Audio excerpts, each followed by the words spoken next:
Good morning, Your Honors. May it please the Court. Joseph Pieropan for the Commonwealth. We are the appellants in this matter, which is the matter of a motion to suppress decided in the defendant's favor at the trial court level. A appeal brought to the appeals court, at which time the appeals court reversed the order of suppression. The issues on appeal presently on further appellate review are twofold. This court, in granting it further appellate review, asked the parties to address the issue of whether or not the absence of counsel at the appellate level on behalf of the defendant is structural error, or it can be resolved through application of the Safarian standard of ineffective assistance of counsel. And I would suspect also, too, the issue of whether or not the appeals court correctly reversed the order suppressing the evidence at the motion level. If we answer the first question, yes, as with it being structural, then the whole case has got to be briefed and re-argued, correct? Well, Your Honor, your question is sort of an answer in itself, because we have the issue already briefed and ready for argument in this court. Under structural error analysis, it is significant to note that in most court cases that find structural error, it's after a trial in which guilt has usually been established. Right. Generally not guilty, because there's no appeal, of course. Or there's an appeal upon finding of guilt, and then there's a total lack of counsel, or there's ineptitude by counsel. In this case, is much different. It's an interlocutory appeal by the Commonwealth of an order favorable to the defendant. And while I'm not claiming that the defendant received competent counsel, he had no counsel, in fact, on the appeal. Nonetheless, if this court were to find structural error, the remedy would be to send it back to the appeals court for a hearing in which counsel will be present. Right. Counsel is present, Your Honor, and I would recommend that. Mr. Pieropan, let me ask you that. If we reach the merits of the case, in the unusual circumstances of this case, assuming, and I don't know if that there's structural error, but the parties have briefed the merits of the underlying order, correct? Yes, they have. And the defendant is now represented by counsel. To counsel, Your Honor. Why would that not suffice in an interlocutory appeal to not have it go back? I mean, we can simply decide the issue. That's my point. It would I thought you said you'd have to remand it. No. Okay. No, I think you're correct on that point. We now have everything. There's no need to burden the appeals court with it again. So one way or the other, the merits get decided, right? There's exactly the Commonwealth's we've got the abstract question of whether, when this occurs, is it structural error or is it a Safarian situation, et cetera. And indeed, I only wish to point out that unlike a situation in which the defendant has been found guilty and there has been a severe incompetence of counsel, here we're not even to the point where resolution of the case. The defendant may still be found not guilty after trial. But more importantly, as the Chief Justice has pointed out, but in other cases, there could be very serious consequences if it's decided at the appellate level and he hasn't had counsel and it goes adversely to him, then his at the appeals court level for sure, then his chance of getting habeas might go down the tubes, because there's no lawyer to move for further appellate review and remedies wouldn't be exhausted. You with me here? Well, it would seem, Your Honor, that in those particular cases, we have several safety nets. Number one, we have two levels of appellate review in the Commonwealth. Well, but I'm assuming he doesn't have a lawyer, so he doesn't know how. So there's no application for further appellate review, so that there's a waiver, quote unquote, or decision not to seek further appellate review, unrepresented by counsel, not by choice. Well, in that case, Your Honor, I would find it highly unlikely that were a defendant who has made even a pro se application for further appellate review would find a deaf ear in the appellate courts of the Commonwealth or in the federal courts. No, assuming that he doesn't file any motion. Well, if he doesn't file any motion, then we wouldn't be here. Mr. Pieropan, anyway. Getting to the merits, why do you think this isn't a structural error? I mean, why is Safarian sufficient? I think, Your Honor, because, again, it stems from the fact that the issue on appeal was not necessarily an issue regarding a conduct of counsel at a motion to suppress, in which the counsel did participate, did extensively cross-examine the witnesses. The record was established. It was a two-witness motion to suppress hearing, 35 pages of testimony in its entirety. The motion judge made factual findings which, by and large, were not contested by either party during the course of the hearing. It was the legal conclusions that the court reached that was the topic of the Commonwealth's interlocutory appeal. And so I would submit that this court is in as good a position as the appellate court was, the appeals court was, to examine the record and to determine that. Oh, no, Yes. I appreciate that, and I think, he has lawyers now. I'm just going back to, let's say this is in the appeals court, and I think Yes. your argument is that Safarian standard is sufficient. Right? Yes. So, it's an ineffective assistance of counsel, and I'm trying to figure out what the basis of that is and not that. You would say that without even reaching the merits here, right, we should be able to say everything that the appeals court, the fact that they decided this case the way they did, even though Mr. Goewey didn't have a lawyer, was all right. I think I misunderstood when the court asked about the merits of the issue. I misspoke when I said merits. Sorry. Yeah, I want to get to that issue. Can I just follow up and just maybe you can answer that? But the way I understand it is the following: if it's an ineffective assistance of counsel claim under the Safarian standard, arguably, we don't have to reconsider it. The underlying question, the underlying merits, and the Commonwealth prevails on the basis of the appeals court decision. If it's a structural error, then it's as if the appeals court decision doesn't exist. Yeah. There was a structural error, and therefore we have to consider the underlying merits. I would agree with that statement. Your So Honor. then the question is, why is it not a structural? I think that was the it's a point. much better way of putting it. Yes, that's a much better way. Very good. Thank you for clarifying that. The Commonwealth would respectfully argue that it's not structural error in this case, because unlike the classic cases of structural error in which there's no way to assess or evaluate prejudice, here, because the arguments were fully made in the motion session, here because the appellate court had the same record on appeal that was available to the trial to the You're motion going to have a judge. hard time persuading me that if the Commonwealth's appeal was allowed and the Commonwealth's lawyer didn't show up, right? The district attorney didn't know that the Commonwealth's lawyer had gone AWOL, and the appeals court had affirmed the judge in the trial court. I can't remember if it was district or superior. District. You would have had a hard time persuading me that the Commonwealth was a structural error and the appeals court was in a good position, because counsel make a difference. Well, Your Honor, it's. I don't mean to be difficult here, but that hypothetical is not It's probably analogous never here. going to happen. Because if the Commonwealth didn't show up and we won at the intermediate level, then if further appellate review was granted, then we'd be back in the same position, and rather than me speaking first, I'd be speaking second, just 'cause I won. If what you say is true, why would the defendant ever need a lawyer on appeal? Because there's been a complete record of a trial. All the objections were made. Apart from the question of ineffective assistance, why would there be a right to appellate counsel? Well, in Justice Spina, you raised a good issue here. In this particular case, the Commonwealth is not suggesting or even arguing that the defendant is per se never entitled to a counsel on appeal.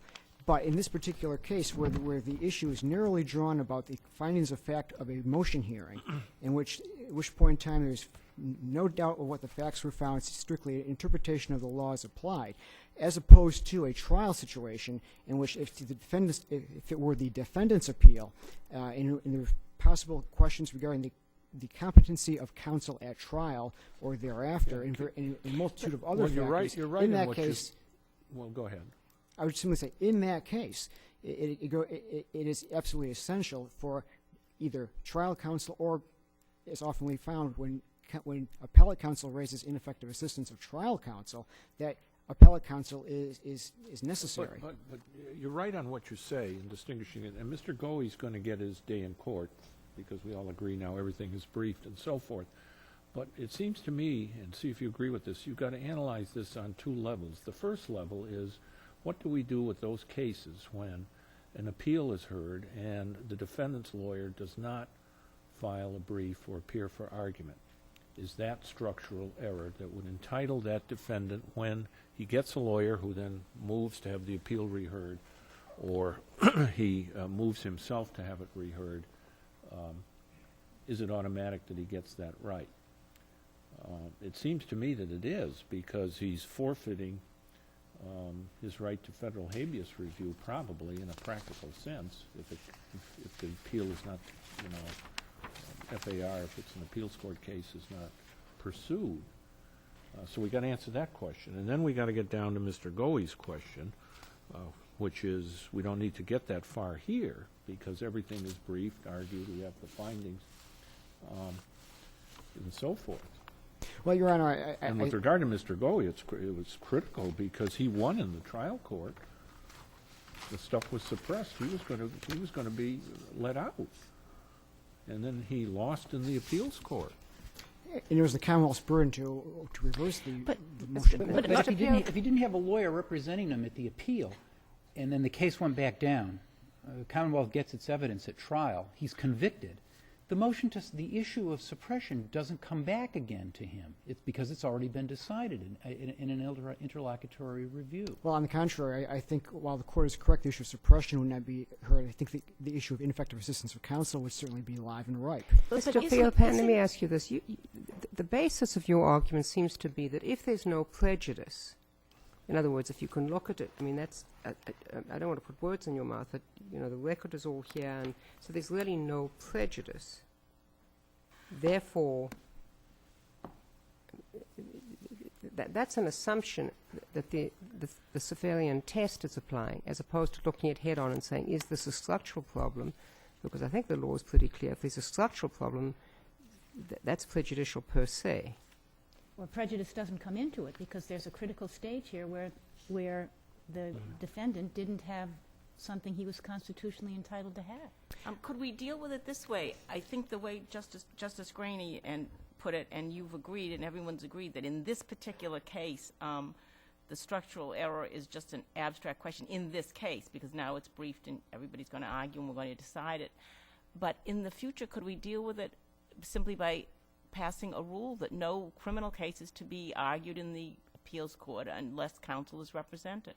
Your Honor, unless the defendant is represented. I think you've reached the crux of the problem, because in the appellate court, where there's a failure to prosecute an appeal by the defendant, a Rule 17a order of dismissal is given, and at that point in time, then we can bring the rule back further and say, well, where's appellate counsel? But if it's a structural error, you don't need a rule. A structural error is a structural error. You don't need a rule to say the defendant has a right not to testify.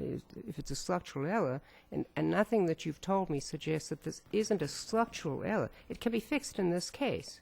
But we could avoid the structural error if we just had a rule that said you can't, in order for the argument to proceed, counsel must be present. And then we wouldn't have to. No, that's a little dangerous, because as I remember appeals court practice, and I don't know the exact number, but there's a lot of 17A dismissals of criminal appeals.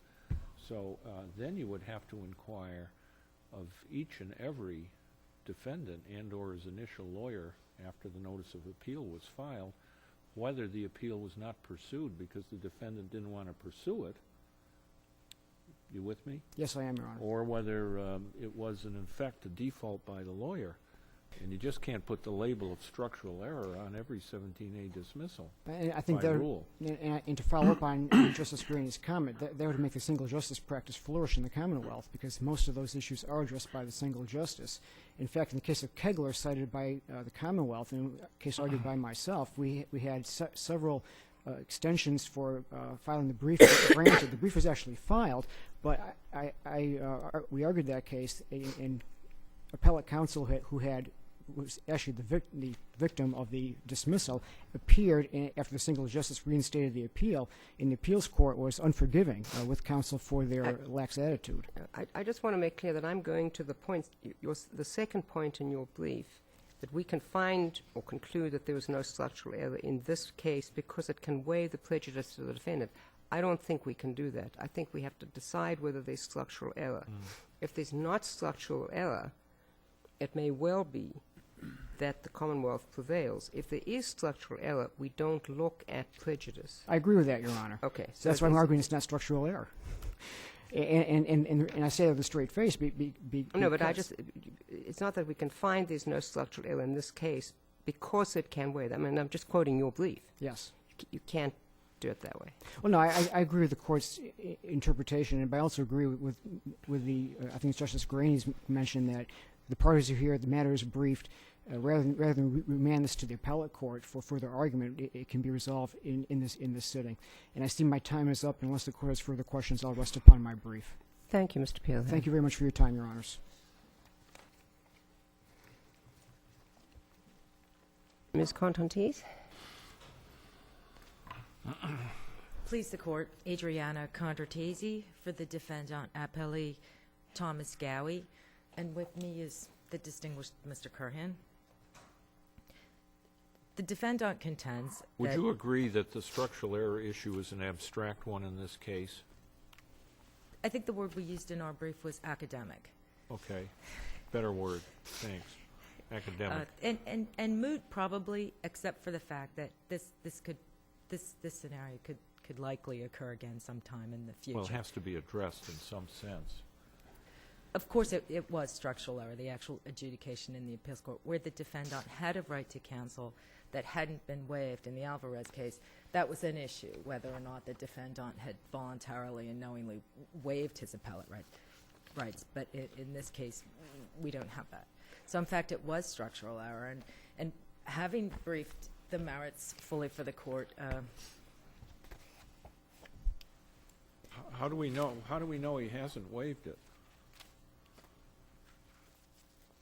well, Maybe when the Commonwealth's appeal was allowed, he decided to enter a plea bargain and get the whole case over with. Do we know that he did that, didn't do that? no, there's been no. The case has been stayed in the district court pending the resolution of this issue. There's been no waiver. I'm sure my brother would have found a waiver had there been one. Okay.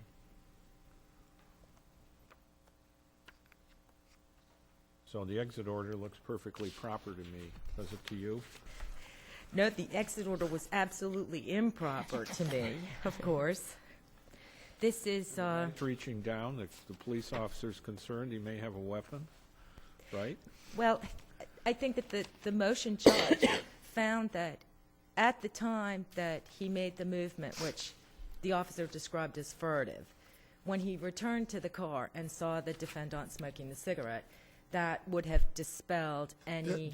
Are you taking the position that a person could only have one purpose in moving? What if he had a gun and a cigarette?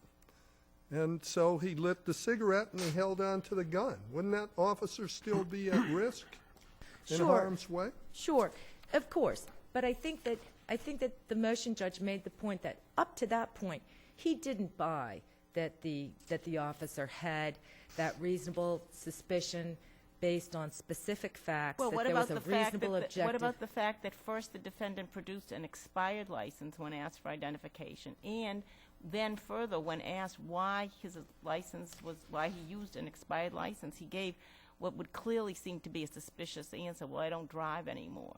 Well, I don't drive anymore. Seems like a perfectly valid... license But didn't the look license like didn't him. look like him. Why didn't he give some other form of identification But then? why does that make you fear for your safety? Absolutely, and why the driver's license did look like him. The testimony from the officers we put in our brief was that the nose, the eyes, the cheeks, and the age of the person depicted in the license, which did in fact turn out to be the defendant, were exactly the same as the defendant. What the difference was that the kid has changed his hairstyle, was in the process of growing a goatee, and had a piercing through his chin. So the testimony at the motion to suppress was that this did look like Well, the it would defendant. seem, well, at a quick look, I'm not sure that one would see that a license and a person who had changed his features so much, changed his appearance so much, would, at a quick look the same. Nonetheless, the appellate courts, this court and the appeals court, have continuously and consistently found that kind of thing, an issue about a license or an identification, did not have any connection to a specific, reasonable, objective fear of weapons. They But found that- how about A plus B plus C plus D? There was the license. There was the looking around at the police between 4 and 6 times. There was the shaking of the hands. There was the trembling of the voice. There was the slouching down in the car and the appearance that he was reaching down or into his coat or whatever. All of that added together. All of that added together, respectfully, to 0. My math is nervousness, 0. It would not necessarily go to an objective, reasonable fear of safety. Nervousness. Looking back at a police officer, that can happen. A defendant is not required to, a passenger is not required to remain perfectly still during a car stop. The driver's license, 0. And then that movement at the end to get the cigarette. Well, perhaps. Well, you left out the answer to the question that I don't drive anymore. I don't drive anymore. Again, 0, a perfectly valid reason. So 0 plus 0 plus 0 plus 0, as this court has, I think I read that recently in Dicta in a case, equals 0. And I might also add that. Well, that's not good math. I mean, we've never said that just because one potentially innocent explanation plus another potentially innocent, and it adds up to 0.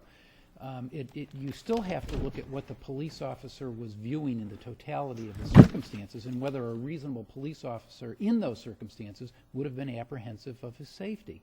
And courts have consistently held that that where there has been these kinds of what appear to be ostensibly individually ostensibly innocent activity in combination may not be to a reasonable person. That's true, but nonetheless, the factors are added together. And in this case, we don't have anything that even comes close to other cases that have found justification. Why do people carry false identifications? His identification was not false. Well, it ostensibly was. It appeared to be a false identification. As a passenger in a vehicle, he wasn't required to be carrying. He wasn't required to But be the carrying police current officer can take into identification. consideration why a person might have a false identification. And then you have the suspicious activity of hands disappearing, looking around at the police officers. The police officer was concerned about his safety. How do you become concerned? Safety, what? That the kid There's might be also trying to get 4 into a people. car There's also underage? 4 people in the car and only 2 police officers. That's 4 pe- another factor.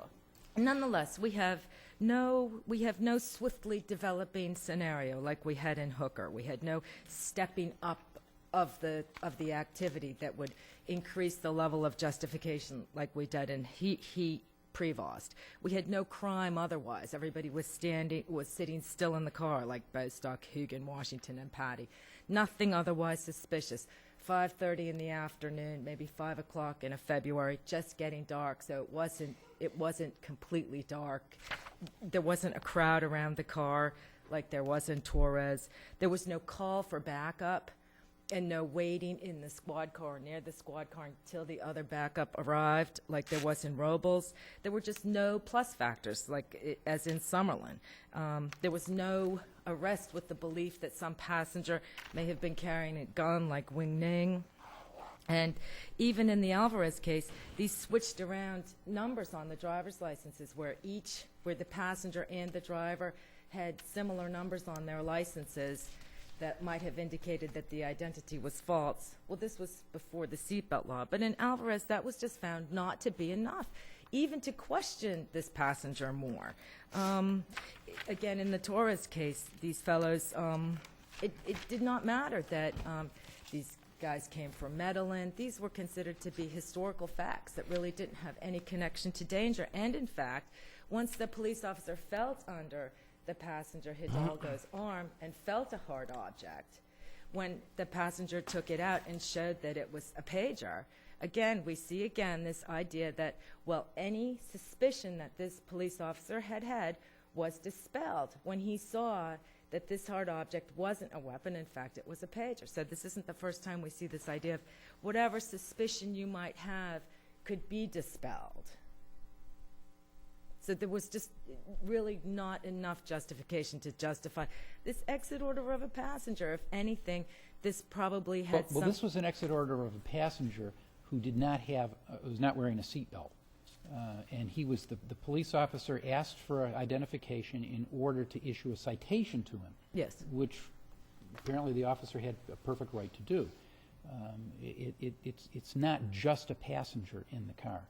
The officer did issue the citation, and he did issue it in the defendant's name, and that was the defendant's correct, it was the defendant's correct identity. I think to some degree, I know that courts have considered the appearance of a suspect in the past, and I think that you probably could add to the ethnicity plus velocity, ethnicity plus beeper formulas, somewhat of an outre appearance. And I think that... Did you say ethnicity plus? Pardon me? Did you say ethnicity plus? Well, the court has recognized that in some cases, ethnicity plus velocity does not equal probable cause. That's Judge Brown. Yes, ethnicity plus a beeper does not equal probable cause. I suppose I could add a suggestion of a Cheech and Chong appearance is not necessarily... But we're not talking about probable cause. We're talking about a reasonable suspicion that somebody may have a weapon, and whether or not the police officer had a reasonable fear for his safety. Yes. And so this somewhat ultra hippie-like appearance of the defendant it does not equal, and that, I think, is what it ultimately boils down to. Doesn't it... all those things may be true, but once the officer sees this movement that makes him nervous, it just seems to me that it's a different situation with, yes, he's smoking a cigarette, but I think, as Justice Ireland said, that doesn't necessarily mean he isn't holding a gun as well. I mean, it's different from feeling something hard. The thing taken out is a pager, not a gun. I mean, that doesn't define the universe, the fact that he's smoking the cigarette. So, well, I think that the motion judge also took into account what the testimony was. And the testimony was that the police officer had never been able to see the motion judge simply took one view of the evidence. Well, I think that the testimony was that the police officer was never in a position to see this fellow's hands when he was at his squad car talking to his companion. So he never saw the defendant's hands. So this description of whatever movements the defendant was making, the movements were very vague. And this movement alone that the defendant was making was not long. It was brief. And it wasn't such that was suggestive of, we didn't have any specific language like he reached down into a coat. He pushed something under the seat. There was really no testimony. There was no specificity to that movement. That movement alone could be reasonably... Well, nobody is suggesting that movement alone is enough. But all our cases from Silver on, everyone, it considers all the factors together. Yes. Well, that movement alone wouldn't be enough. But I think that movement alone is really the only valid element. By the way, here's what the appeals court said about the movement of the hands. It said, when Hamilton returned to O'Neill's cruiser, which was parked behind the car, the defendant again looked back at the troopers and then quickly turned away. At that point, Hamilton saw the defendant reach down under the seat around his body or into a coat. Hamilton could not see his hands. Based on everything he had seen up until this point, Hamilton feared for his safety and decided to order the defendant out of the car. So it sounds like Hamilton could see his hands until the point when he reached down under the seat around his body or into a coat. You agree with that? I agree that the appeals court decision says this, but one of the things that I mentioned in the FAR was that was not what the testimony was at the hearing on the motion to suppress during the cross-examination of the officer. Defense counsel did a superb job, and one of the things that came out during the cross-examination was this Did the police judge officer- make a finding that the officer could not see his hands through the entire event?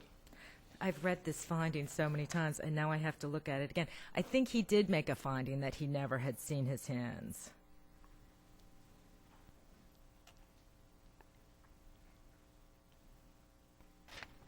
Maybe you could send us a letter Of course. on that point. Of course, I think that I think that there was well, okay. Then we'll leave that for the 16L letter. But I know that up to that point, the motions judge had found that there was not a reasonably objective belief that there were weapons. Up to the point where he saw the defendant go down, and at the time he arrived at the car and saw the defendant smoking, that any reasonable objective belief would have been dissipated. Thank you, Ms. Contartesi.